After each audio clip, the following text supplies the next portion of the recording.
Alhamdulillah, toi qui m'écoutes, je sais que ça va pas. Je sais que tu vis des choses très difficiles. Je sais que tu as des moments dans ta vie qui te poussent à te plaindre. Mais n'oublie jamais une chose. Inna Allaha idha ahabba qawman ibtalahum. Ton Seigneur, le clément, le miséricordieux, le tout miséricordieux, lorsqu'il aime des gens, il les éprouve. Dieu t'a choisi, Dieu t'a aimé. Dieu a voulu que tu te souviennes de lui alors que tu l'avais oublié. Dieu a voulu te purifier à travers ces épreuves. Et sache que toute épreuve qui te touche, si grande soit-elle, demain ne sera qu'un souvenir et peut-être même tu en riras. Sache que avec la difficulté, il y a la facilité. Et Dieu répète, avec la difficulté, il y a la facilité. Ne te laisse pas emporter par les chagrins, par les dépressions, par les soucis, par les angoisses. Sache qu'il faut frapper à la bonne porte, la porte d'Allah subhanahu wa ta'ala. Et demain, lorsque tu te souviendras pourquoi ton Seigneur, le sage par excellence, t'a éprouvé, tu te prosterneras et tu pleureras en guise de reconnaissance auprès de ton Seigneur. Le prophète t'a rappelé et le prophète t'a enseigné et le prophète t'a appris à ne jamais baisser les bras, à retrousser tes manches et à aller de l'avant. Le bonheur, il est là à côté de vous.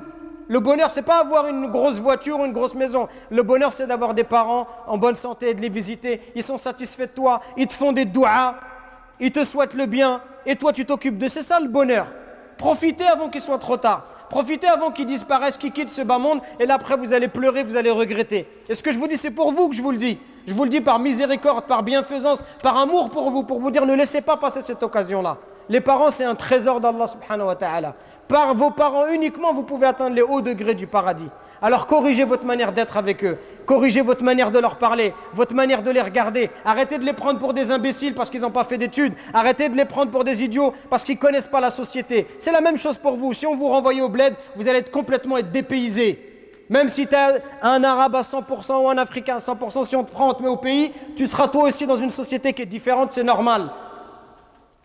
Mais aie du respect pour ce qu'ils ont fait de toi, aie du respect pour le temps qu'ils t'ont accordé, aie du respect pour tous les efforts qu'ils ont fait pour toi pour devenir la personne que tu es. Et au moins du respect pour ces efforts, pour toutes ces affaires qui t'ont acheté. Moi, quand je pense à mon père, ça me fait de la peine. Je me dis, il était ouvrier miskin et il faisait tout pour pas qu'on ressente du manque à l'école, pour qu'on ait des vêtements de marque, pour pas que les gens ils se moquent de nous. Et ils nous achetaient des chaussures de marque et des choses. Je me dis, subhanallah, comment tu peux pas avoir d'amour et de miséricorde pour quelqu'un qui se comporte comme ça avec toi? Le prophète sallallahu alayhi wa sallam, il nous dit, celui qui vient à la mosquée en ayant l'intention d'apprendre un bien ou d'enseigner un bien. Tu viens à la mosquée parce que tu vas enseigner un bien ou tu vas assister à un cours, une exhortation, comme ici, al-Jumu'ah. Tu vas entendre des paroles qui te seront profitables, bi'idhnillahi tabaraka wa ta'ala, aura la récompense d'un hajj complet. Le prophète sallallahu alayhi wa sallam nous a rappelé que Iblis a dit à Allah subhanahu wa ta'ala, écoute bien, Iblis, Shaitan a reconnu et ne cessera de reconnaître la grandeur et la puissance d'Allah. Et il dit, Iblis, wa izzatika, par ta puissance, ô Allah, je ne cesserai d'égarer tes serviteurs tant que leur âme sera dans leur corps. Tant que leur âme sera dans leur corps. Allah subhanahu wa ta'ala a répondu à Iblis, à Shaitan, en lui rappelant c'est qui Allah, en lui rappelant que sa miséricorde devance sa colère, et en lui rappelant c'est Allah qui fait ce qu'il veut quand il veut. Et personne n'est au-dessus d'Allah, man ala fallahu a'la. Et il dit wa izzati wa jalali, par ma puissance et par ma grandeur, je ne cesserai de leur pardonner tant qu'ils me demanderont pardon. Allahu Akbar. Le prophète sallallahu alayhi wa sallam a dit, tout serviteur qui prononce ces paroles-là, que je vais vous citer, à 3 reprises, le matin et le soir. Vous voyez l'importance ici des invocations du matin et du soir, beaucoup trop délaissées malheureusement. Toute personne qui dit ces paroles 3 fois le matin et 3 fois le soir, aucun mal ne le touchera. C'est une parole prophétique. Et le prophète sallallahu alayhi wa sallam, sa parole est véridique. Ne parle pas poussé par sa passion, ce n'est qu'une révélation émanant de son Seigneur tabaraka wa ta'ala.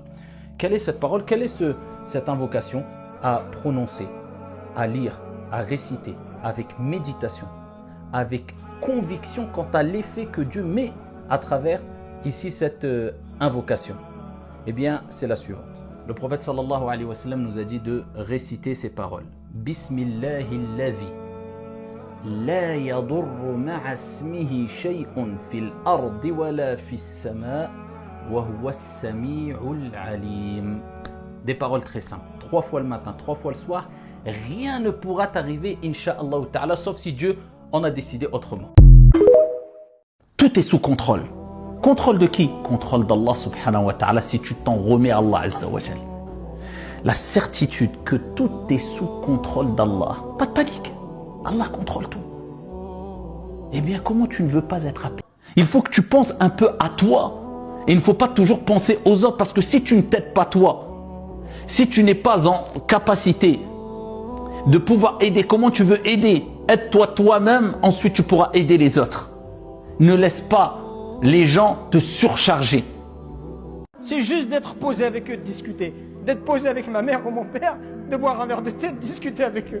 Pour moi aujourd'hui, je vous dirais ça, c'est le bonheur. Le bonheur, il est là à côté de vous.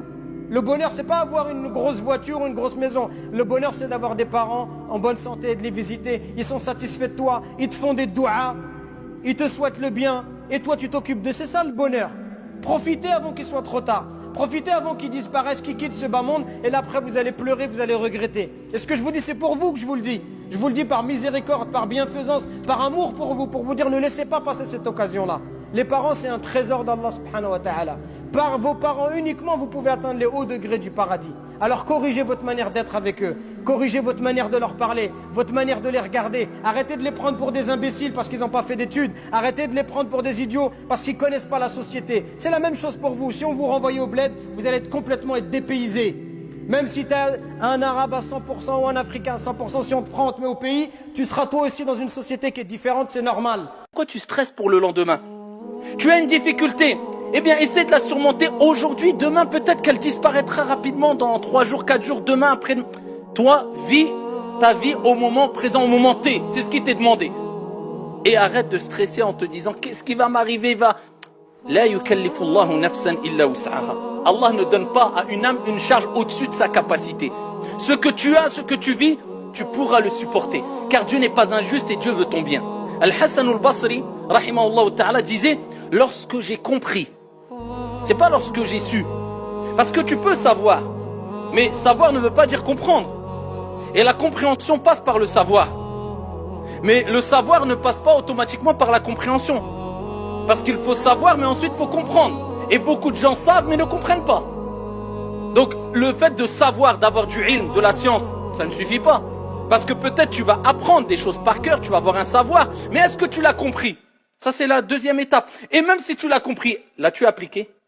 Al-Hassan al-Basri disait, lorsque j'ai compris, parce que Al-Hassan al-Basri avait compris, et on va le voir, la preuve qu'il avait compris, il l'a mis en application. Peu importe ce qui t'arrive dans ta vie, peu importe les difficultés que tu rencontres, sache que ton Seigneur a dit. Retiens cette parole, tu l'as déjà entendue, tu la connais peut-être, mais grave-la dans ton cerveau et dans ton cœur.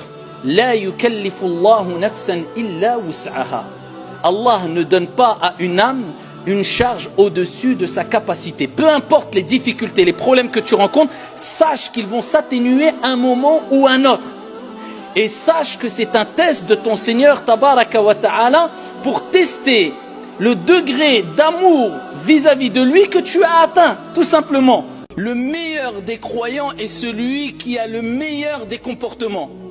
Intabih ya Abdallah, fais bien attention, il n'a pas dit celui qui prie le plus, celui qui a la plus longue barbe, celui qui jeûne le plus, celui qui donne le plus d'aumônes, la base, l'asl.